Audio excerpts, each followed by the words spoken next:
Hello and welcome to my fireside chats on outcome measures here.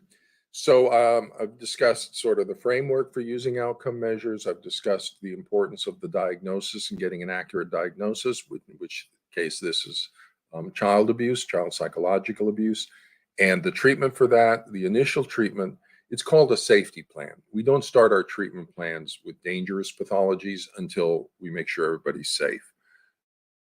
Pathology, suicide, homicide, and abuse, child abuse, spousal abuse, and elder abuse.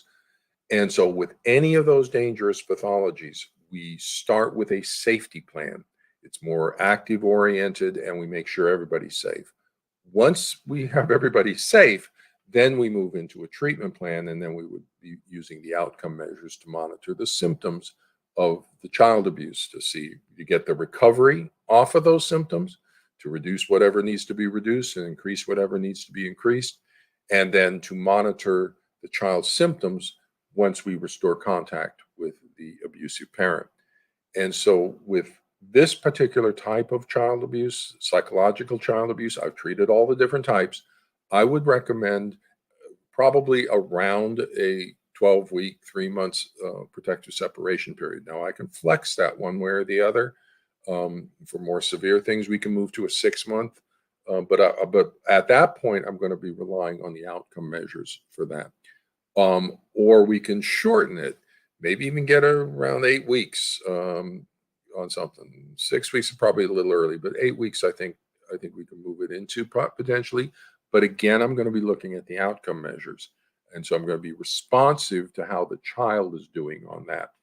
Generally, if you want to kind of a structured guideline, I would say 12 weeks is a good time to then probably begin the reunification process with the abusive parent.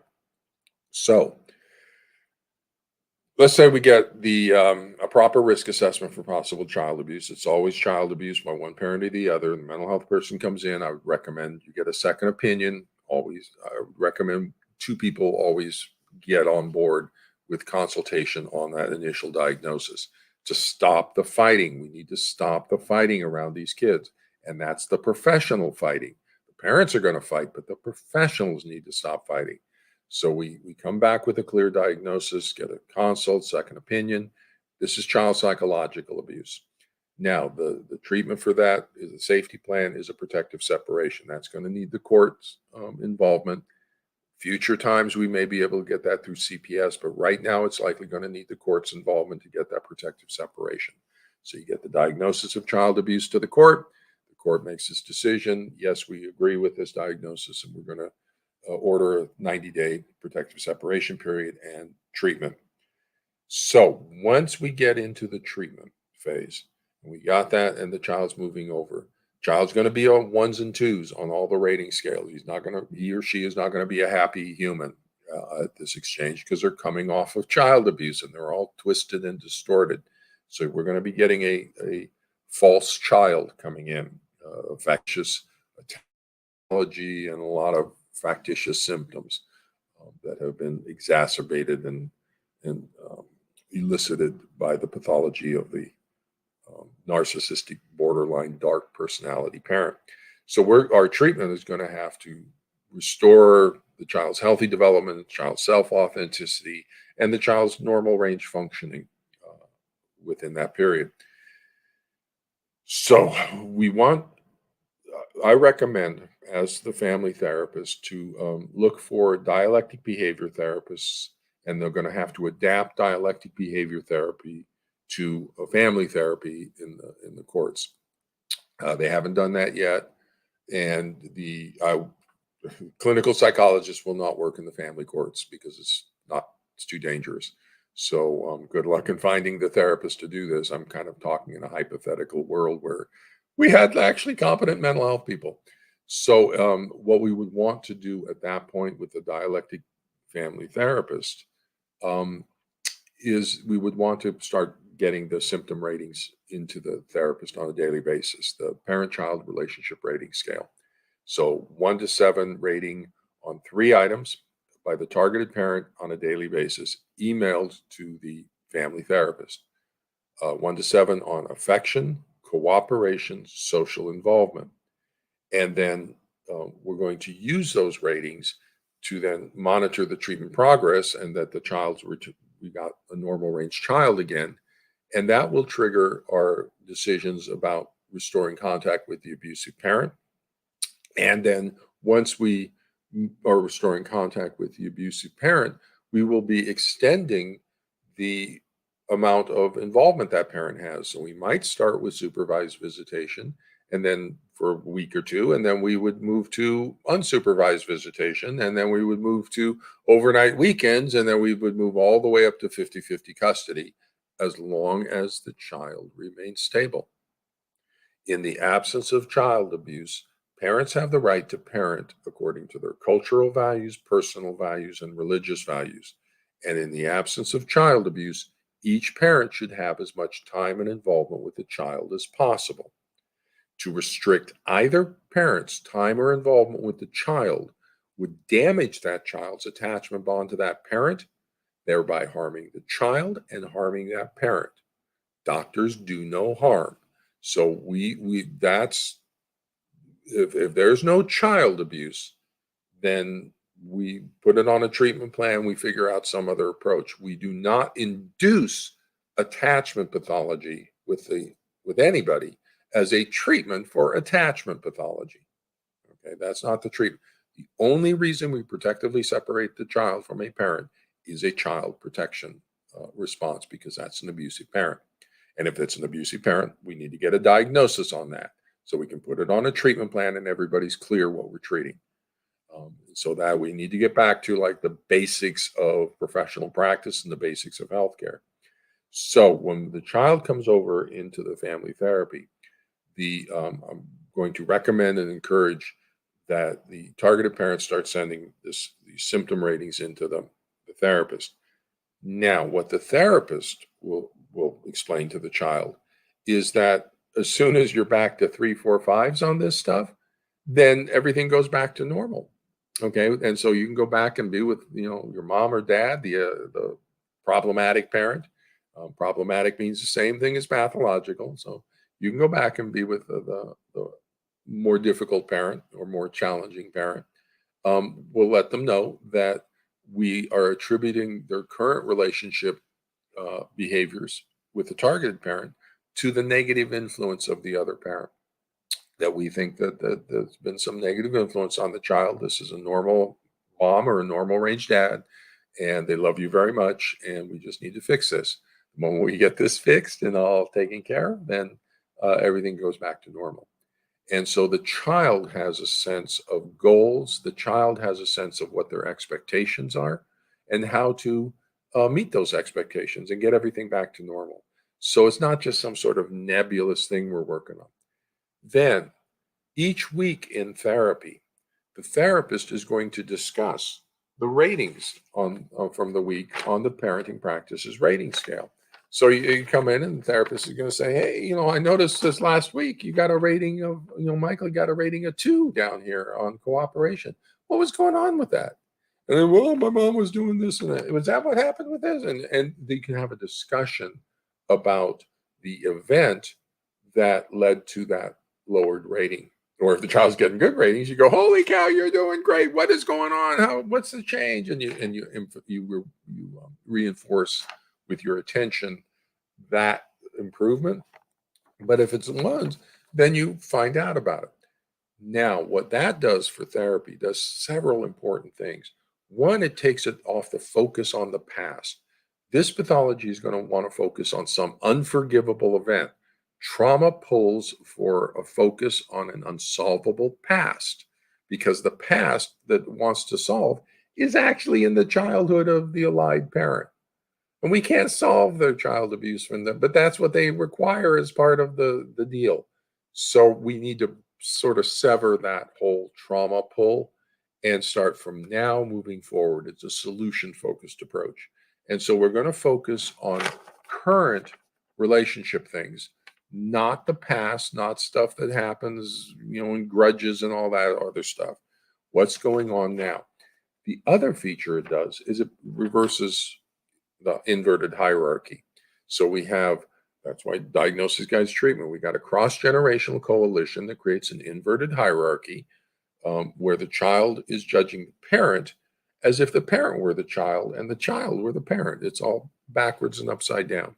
So by having the parent provide daily ratings to the therapist, that puts the parent back in charge of the authority of judging the child's behavior. Now, the parent could be like putting their finger on the scale or not quite accurate in their ratings or have motivations of their own. It's not unusual for both parents to kind of have issues. But so that's where the therapist comes involved. And they will be actively monitoring these ratings and talking with the child. Is that a fair rating? Is that parent? Is that a fair rating? And will be providing the child with a normalization of their perception. What is normal in a family? Is it normal for the parent to ask their child to empty the dishwasher? Yeah. You didn't empty the dishwasher. I think that, you called your mother some names and you stormed out of the room. That kind of sounds like a one to me, and so that's normalizing the situation. What can you do next time? What would be a two on this? What would be a three? Yeah, that's more like a three. If you say, I don't want to do it, and you're grumping it, but you walk in there anyway and you empty the dishwasher. I mean, I'd probably put that as a three. What do you think, Mom? Do you think that would be a three if he was going, I don't want to empty the, but he did it? Yeah, I think so. And so that's the nature of the therapeutic dialogue every week is help. And in that process, the therapist will be introducing various communication skills like making I statements and being specific, various other relationship improvement skills, like gratitude statements or things like that build relationships or help resolve conflicts. The empathy statements, making reflective statements of what the other person has just said. All those communication and conflict resolution skills, the therapist will be incorporating those into the therapy session. Now, dialectic behavior therapy traditionally works with a therapist. It works as part of a team. There's actually a team around the dialectic behavior there, but oftentimes it's both skill-based, so they teach skills, and then they also do this kind of what this would be called applied behavioral analysis, going through an event, what happened before the event, what were you thinking, feeling, and doing, what was the event, what happened during the event, thinking, feeling, and doing, and then what happened, what was the consequences of all that thinking, feeling, and doing. That's an applied behavioral analysis. That's what this does. You come in and say, oh, you got a rating of a 1. What happened? Okay, so where were you in the house? Oh, okay. And then mom came in and told you to turn off your video games. Okay. How did you respond to mom at that point? And then what'd she say? And so you walk it through step by step and apply behavioral analysis. And so the dialectic behavior therapists would be teaching, would be doing both the applied behavioral analysis, but also teaching some of these skill sets.